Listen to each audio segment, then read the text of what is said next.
Hello and welcome to another episode of Moose's Gear Goo Review. I'm Moose, and today I have another knife review, and this one's pretty big and pretty neat. This is the Cold Steel Pocket Bushman. The Cold Steel Pocket Bushman. So I'm going to lay it on the table here and give you some stats. So, overall length of this big boy is 10.25 inches. The blade length is 4.5 inches. The blade thickness is 0.14 inches thick. The handle length is 5.75 inches. And the overall weight for this is 6.1 ounces. So, just over 6 ounces. Yeah. This thing is big. So, you know what? If you want a big knife for a good value, this is definitely an option. I'll tell you right now, this knife you can find for around $30 on different online sites. You could easily find it under 40 for sure. And there's a couple reasons why. And don't think that it's cheap in any way. Obviously, for the size and price, you get a lot of knife. My favorite thing about it is the blade, and that is probably the highest quality part of the knife is because of the blade steel. But we'll get to that in a second. So, taking a look at the knife, it is pretty kind of a standard clip point looking blade. It is stone washed, and I believe it is a hollow grind. Oh no, it's a flat grind. So, it's a flat grind knife, stone washed, and it's a clip point. The blade itself is 4.5 inches, so that's a pretty long knife, but it looks like it's about 4 inches of cutting surface, or the cutting edge is 4 inches. It is plain edged, so there's no serrations, and yeah, it's just smooth. The stone wash is done really well. It does have one of Cold Steel's kind of screw-on thumb studs. So basically, depending on if you're right-handed or left-handed, you can screw or unscrew this thumb stud to protrude a little bit farther on either side, or if you want, you can screw it so it's right in the middle. And it just takes a flathead screwdriver to make it happen. So for example, this is a little thicker, so it's not really working. But more or less, you get that in there, and then you turn it.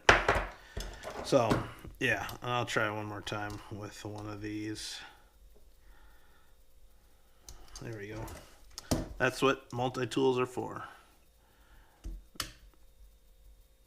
Well, it's a little tight, so I guess that's a bad example. But if you do it, hopefully you can get some DW40 in there or something and figure it out. And for that, you know, some people might not even want a thumb stud, so whatever. But it is ambidextrous in that sense. You know, right-handed opens, left-handed, you still have enough to try to open it. The one thing I will say is you need to be very careful with this knife. This is not a beginner's knife by any means. The locking mechanism and the shutting force on it is fairly strong. So you want to have a good, strong grip and strong hand to operate this knife. But that being said, back into the blade, we got the Pocket Bushman label there, Cold Steel on the other side, and it's made in Taiwan. And then right there, it says CTS-BD1. So it's made in Taiwan, but it uses US steel BD1. And if you don't know, BD1 is my favorite blade steel. I absolutely love it. It's my favorite steel on my Spyderco Cat. I just love this thing. For a reason, I just find it to be the most practical for the price and for the characteristics of the steel. Stain resistant, really good stain resistance, holds an edge really well, gets wicked sharp. Cold Steel sent this to me with a crazy sharp edge. It's just crazy. And because of the flat ground, it's just a beautifully sharp knife. So, blade's great. Now, another unique part is the handle. Blade is pretty basic, but the handle is neat. It has a mono construction method where the handle more or less is stamped out of a single piece of 420 stainless steel, and then folded over to create the handle, as well as give it a slight palm swell there. So instead of just having a thin piece of handle, they actually put a palm swell in there so it fills your hand a little bit and gives it a little bit more ergonomic feel to it. It also helps with my fingers to press into that and give me something a little bit more girthy to hold onto. So that's actually pretty neat that they were able to put in that ergonomics. But other than that, it is just a folded over piece of steel. So there isn't much other things, or there isn't much to this as far as mechanical breaking points. There's not many pins or pillars to hold it together. We have our pivot pin here that is adjustable and can be removed. And then back here, we have another pin with the hex screw or star head, whatever. And that is the locking feature. So the handle is kind of a brushed metal matted finish type. There's really no texture to it.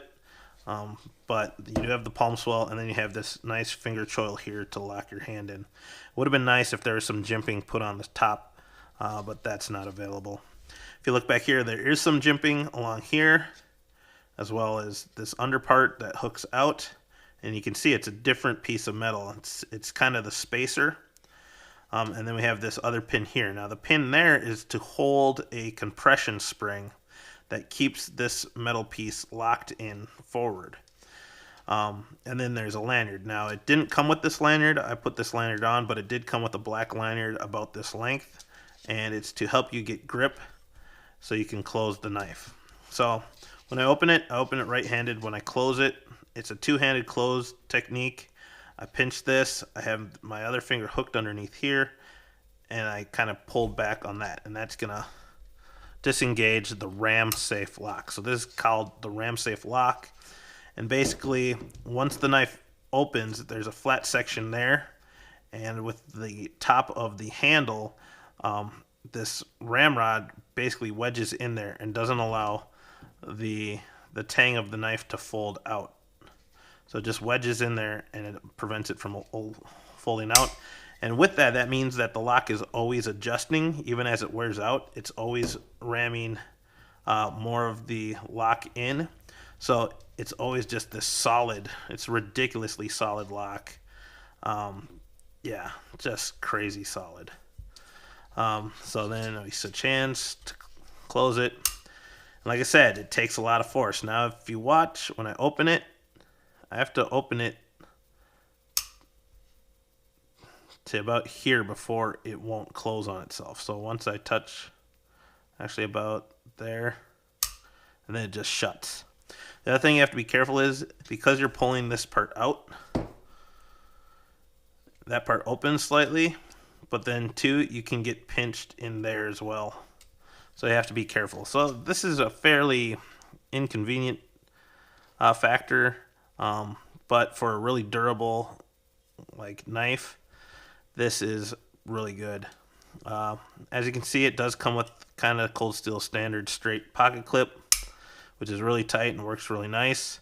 And it is reversible, so right or left, tip up, carry only. So that's being said, let's compare it to some other knives. We have other folders to compare it to.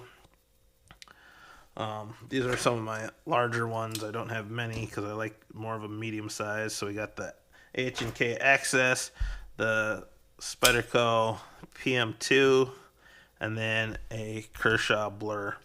And as you can see, all of the other three knives are all about the same length. So just to throw something else in there, we have the Persistence, or no, the Protagonist here, which is a full tang knife, just to compare size-wise. So as you can see, the handle length is super long because it is a larger blade, plus it has that extension for the ram safe lock. Then the blade length is longer than all these other folders, but it's actually the same length as the Protagonist. Yeah, that's the name of the Benchmade Protagonist. So there you have it. But that's a full tang knife, so the handle is shorter. So that being said, let's look at the blade thickness compared. It looks like they're about the same. I might give it to the PM2 as far as thickness goes. H&K, the Access is thicker. Looks like the Cols Steel Pocket Bushman is thicker than the Kershaw.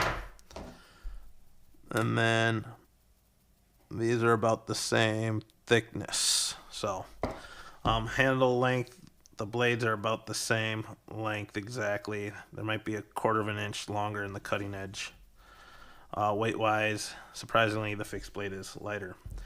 Now, compared to all these other knives as far as size and having a big knife, price wise, $100, like $140, you know, $130. This one you might be able to get for around $60.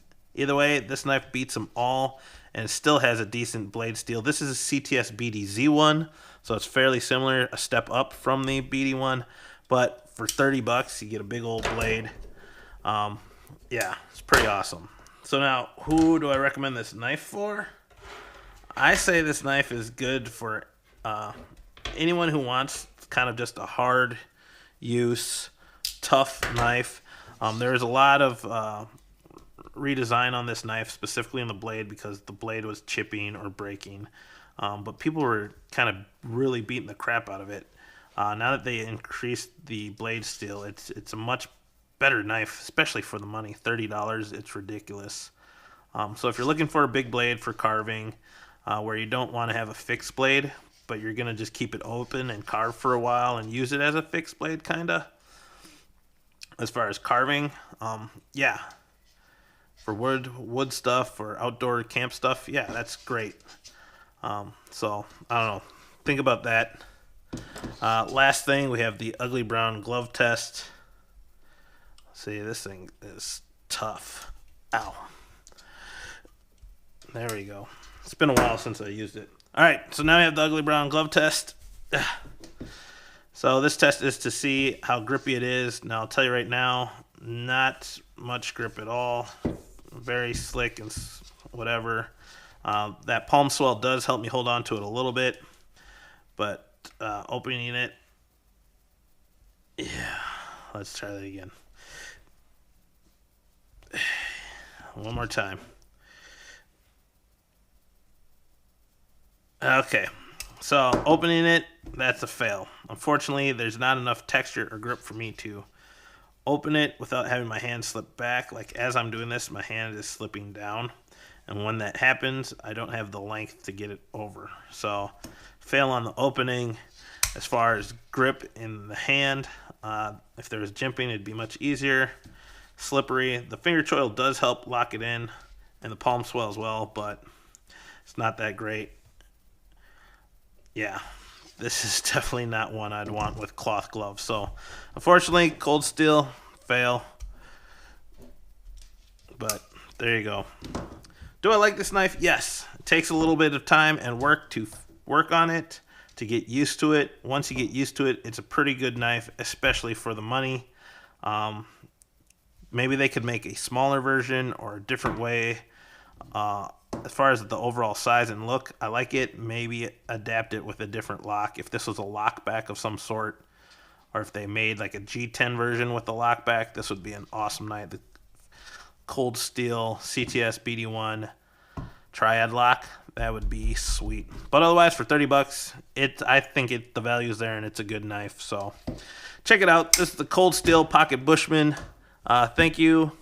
Please like, comment, and subscribe. I'll put an eye in the upper right hand corner eventually for links to some of these other videos of mine. And yeah, thank you guys. I'll see you outside.